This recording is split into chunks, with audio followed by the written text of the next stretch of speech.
So here we are putting the rear differential in a Model T axle stand. This is an old rear axle stand out of a Ford factory. We're going to put it up in that to break the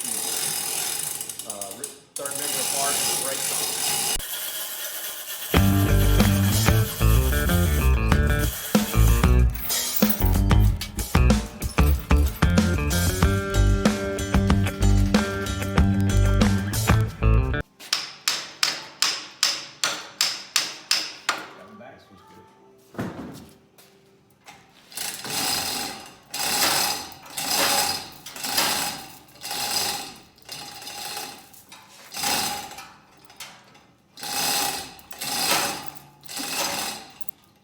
Chain off over there.